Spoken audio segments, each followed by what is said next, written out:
Hey, what is going on, guys? My name is Nick, and in this video we're going to be talking about the top 3 Canadian oil stocks to watch in 2020, which I'll be ranking side by side to figure out the absolute best one to buy right now. And not only are these oil stocks already the best companies in the industry, they're also fairly undervalued by my own standards too. So getting right into the video, if you guys do enjoy, make sure to destroy that like button for me to support my channel. It really helps out. And by the way, guys, if we can explode this video to over 400 likes before my next upload, I will update you guys on the Canadian bank stocks once they report their earnings for Q2 in the last week of May. But also, if you haven't already, definitely consider subscribing down below for more weekly investing content just like this. So with that said, let's jump right into ranking these top 3 Canadian oil and gas stocks. Alright, so for the analysis today, I've chosen the top 3 largest oil producers over here in Canada, and that is simply because these are the companies that I would feel most comfortable investing in, because these companies have such large moats, giving them competitive advantages. Now, the first is one company that you may have heard me speak about on this channel before, and that is Suncor Energy with ticker symbol SU.TO. Now, Suncor is the largest integrated oil and gas company over here in Canada, where integrated simply means that the company operates in all areas of the value chain within the industry. For instance, Suncor has both upstream oil sands in situ and mining assets, while they also operate in the downstream refining sector,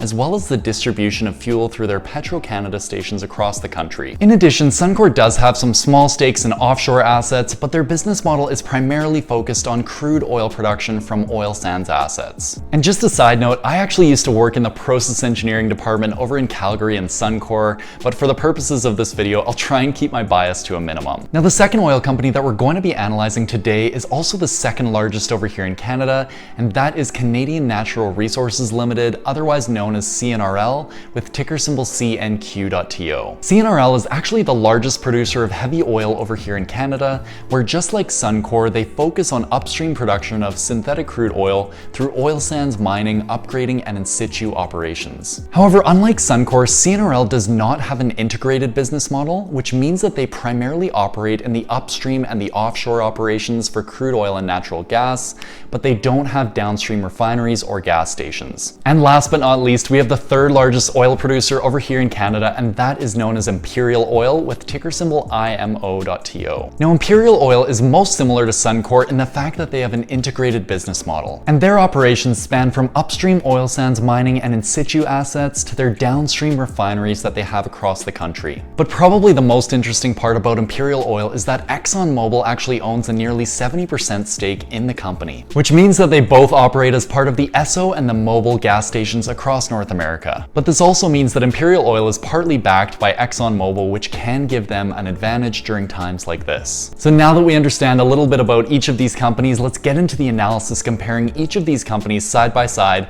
and figuring out the best one to buy right now. Alright guys, so here we are in my Google Sheets spreadsheet where I've tabulated all of the data relating to these 3 companies to help us figure out the best stock to buy. And the first section that I want to look at is something called the industry moat, which are the key competitive advantages that each of these companies have to protect it from other companies entering that industry. Now, as you can see, the first factor is the market capitalization, so generally the bigger the company is, the more protected it's going to be in its industry. And I have ordered these companies from largest to smallest, with Suncor being the largest at 35 billion and then Imperial being the smallest at 15 billion. But if we compare these companies to many other oil companies across the world, it's actually unbelievable how small these companies are in comparison. Now, the second factor we want to look at is the total amount of assets that the company has, whether it be in oil reserves or in infrastructure, and Suncor is the clear winner here with 85 billion. Thirdly, taking a look at the oil production in barrels per day, we find that CNRL is the largest at nearly 1.2 million barrels per day. And if we compare CNRL's production to Imperial Oil, we find that they basically produce 3 times the amount, whereas Suncor is basically right in the middle. Jumping down to the reserves, this is the amount of millions of barrels of oil equivalent that each company has remaining in their asset life. So we find that Suncor has 7.4 billion barrels of oil equivalent left to extract,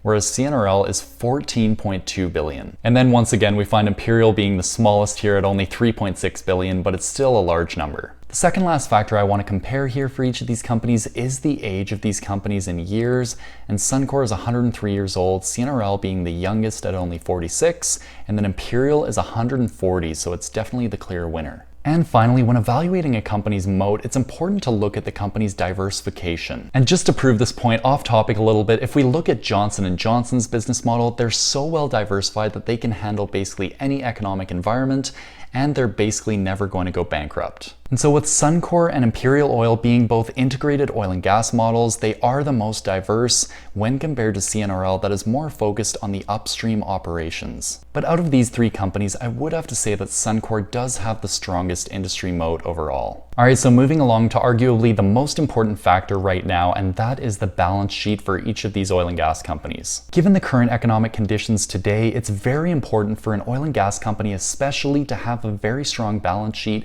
and the ability to cover all of its liabilities in the near term. And so that's why we're first going to be looking at the current assets, or the assets that a company could liquidate within a year's time, and then the total amount of cash on that balance sheet.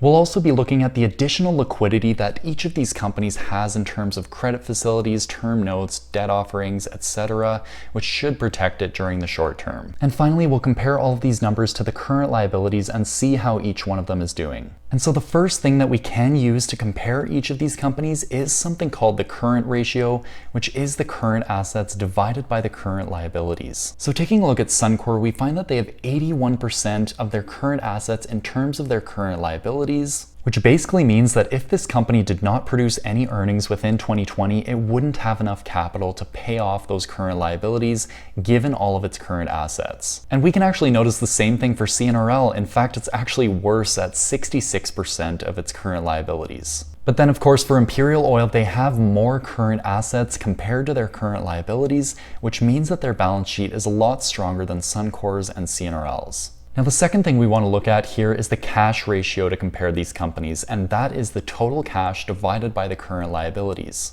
And honestly guys, I'm not going to sugarcoat it, each of these companies does have a pretty bad cash ratio, meaning that they don't have nearly enough cash to pay off their current liabilities if they couldn't liquidate their other current assets. But this is especially a red flag for CNRL because they're only at 17% for a cash ratio. But that is also why we have to look at the liquidity to current liabilities ratio, which is the total liquidity that they have in terms of cash and other debt divided by their current liabilities. So as you can see, I separated the total cash and the additional liquidity that each company has in the short term, and if we add up both of these numbers and then divide it by the current liabilities, we get to the liquidity to current liabilities ratio. So in Suncor's case, this ratio ends up being 89%, which actually is pretty good because that means that they can liquidate some other current assets to get to their total amount of current liabilities if they don't make any earnings. So for CNRL's case, it's very similar to Suncor at 83%, but for Imperial Oil, it's sitting a lot lower, and I personally believe that's because their additional liquidity is so much lower than the other companies,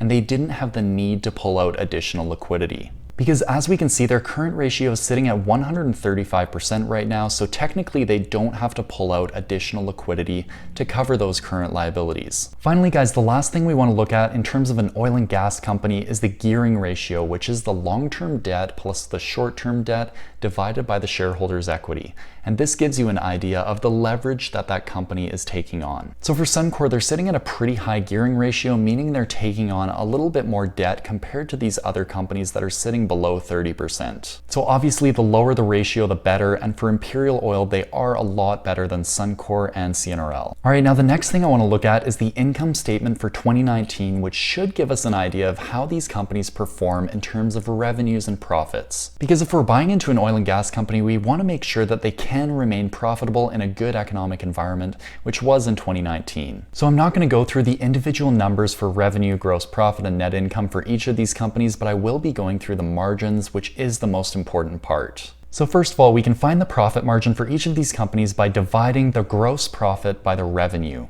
And for Suncor's case, that ends up being 39.7%, which is the highest amongst all of these companies. And that just means that Suncor has the lowest cost relating specifically to producing a barrel of oil equivalent. So they keep more revenues after producing that barrel of oil than some of the other companies in the group. However, when we jump down to the operating margin, this will be calculated by taking the operating income and dividing it by the revenue, which gives us 5.1% for Suncor, 22.9% for CNRL, and 6.8% for Imperial. So clearly CNRL does have the highest operating margin at 22.9%, which is really good. And what that means is that they have the lowest operating expenses, which are the costs of doing business. And this would make sense because this company is so narrowly focused into the upstream sector rather than being well diversified like Imperial and Suncor, which may cost them more on average. Finally, we get down to the net profit margin, which is simply the net income divided by the revenue.